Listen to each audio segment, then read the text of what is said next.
There were protests over the weekend, with students taking to the street in several cities to rally against Adani's Carmichael coal mine in Queensland. The Indian energy company will self-fund a scaled-down version of the project after failing to secure external finance and wants construction to begin before Christmas. For more, I spoke to Samantha Hepburn, the Director of the Centre for Energy and Natural Resources Law at Deakin University. So Samantha Hepburn, what are the approvals Adani still needs before it can start construction? There are a number of approvals that are required. In particular, what's needed is approval regarding the rail line. They're seeking approval from the existing owner of the Queensland coal rail link, or Horizon, and they haven't given approval yet. They're evaluating that proposal. So there's that issue. And of course, that's going to be quite costly. It's estimated that that's going to cost up to $1.5 billion. The concern with that is that that might blow out the revised scaling down cost. So we're not quite sure where the funding's going to come for that. There are, of course, also another range of regulatory issues that are a concern for Adani.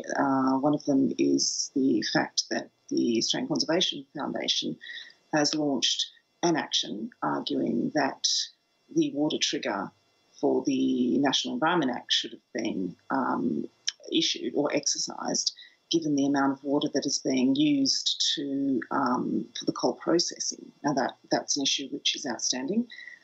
And then, of course, we've got the traditional owners of the land who've argued that the consent process for the Indigenous Land Use Agreement isn't valid. And so they've launched a challenge in the High Court. So do you believe saying work would begin before Christmas was too ambitious? I do. I think it's very premature. And I also think that there are a number of issues associated with thermal coal exports. From an economic point of view, we know from the Institute of Energy Economics, the report that they have issued has indicated that thermal coal exports have declined by 74% because Asian markets are transitioning to a new energy framework. And so there's a concern, of course, that even if this coal mine does proceed, and bear in mind all of the concerns regarding our fragile World Heritage Area, Great Barrier Reef, as well as a decarbonised framework where we're needing to reduce our emissions, we may have a problem actually exporting the coal. The destination plant, where a lot of the coal from Adani is to be shipped, Mundra, has been non-operational for significant periods of time. This is a scaled-down version of Adani's mega mine that it first proposed, costing something like $16.5 billion. Now it's about $2.5 billion. How many jobs does that equate to? Yes, and there's been significant job losses because of the scaling down initially, and we don't actually know what the economic benefits in terms of jobs will be. We certainly do know that there may be economic concerns with stranded assets. I mean, if Adani does proceed with building a rail link for 200 kilometres linking the existing Horizon rail link, then the concern is that that's going to be money that's going to be lost if they can't end up exporting the coal. And that might end up, of course, resulting in job losses in the future. Because Adani's own expert report stated the original project, the $16.5 billion project, would create 1,464 direct and indirect jobs. And that's the company's own expert report. But you have the company CEO now saying that there are 1,500 direct jobs and 8,000 indirect jobs that will come from this scaled-down version of the project.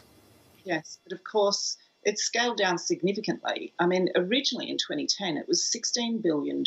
It's now been scaled down to $2 billion. And even then, there's a problem potentially with those figures, because does that include the cost of even a 200-kilometre rail link that would have to be built?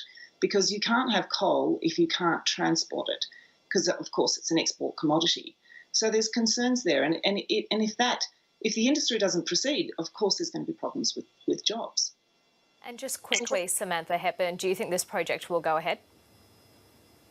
I don't think it will. And I think we need to take account of the framework in which this project is operating.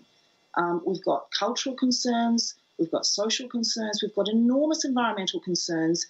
Queensland is drought ravaged at the moment, and we need to take account of impacts on large water resources.